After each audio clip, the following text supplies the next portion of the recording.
ઓમ શાંતિ. અમારા પપ્પા છે જે બ્રહ્માકુમારી સેન્ટરની અંદર છે સમર્પિત, એમને શનિવારના રાતના પરોઢિયે 4 વાગે અચાનક શ્વાસની તકલીફ થઈ હતી, જેથી અમે એમને અર્જન્ટલી અહીંયા એમના સેન્ટર ઉપરથી લઈને આવ્યા.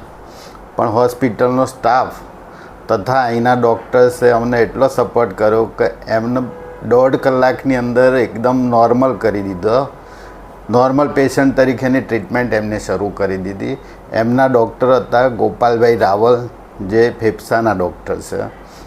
એમને પોતે એટલો રસ લઈ અને એમના પાછળ સેવા કરી કે અમને પોતાને એવું થયું કે હજુ 4-5 દિવસ થશે એવું લાગતું હતું. પણ એમને બે કલાકની અંદર એમને રિકવર કરી અને નોર્મલ રૂમની અંદર અમને એડમિટ કરાવ્યા અને પછી ઓબ્ઝર્વેશન કરી અહીંયા આગળ લાવ્યા છે. અહીંયાનો સ્ટાફ પણ એટલો સરસ છે કે દરેક કલાકે આવી અને એમનું રિપોર્ટિંગ કરે. એમના જરૂરી જે બ્લડ પ્રેશર છે, સુગર છે, ટેમ્પરેચર છે, નોર્મલી જે એમના રૂટીનમાં આવે દરેક કલાકે એ લોકો રૂટીન ચેકઅપ કરતા હતા. તથા જરૂરી લાગે તો બ્લડ રિપોર્ટ છે, એક્સરે છે, તથા જરૂરી દરેક કામકાજ અહીંયાથી અમને હેરાન કર્યા કે કોઈ પણ જાતની પૂછપરછ છે એમના રૂટીનની અંદર એ બધું ચેકઅપ કરતા હતા.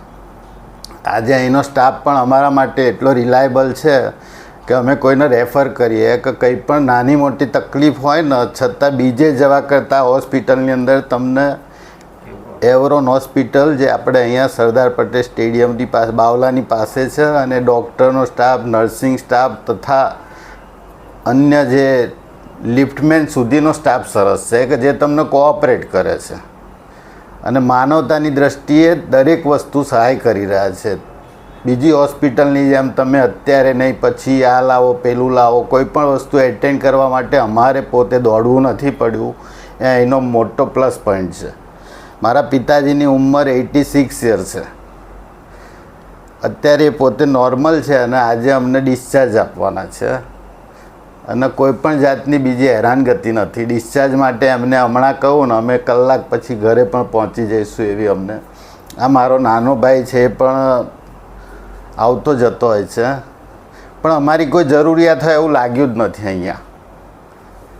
એટલે હોસ્પિટલનો અને સ્ટાફનો હું ખૂબ ખૂબ આભાર માનું છું. એમને જે મારા પિતાની સેવા કરી અમારા કરતાં વિશેષ છે.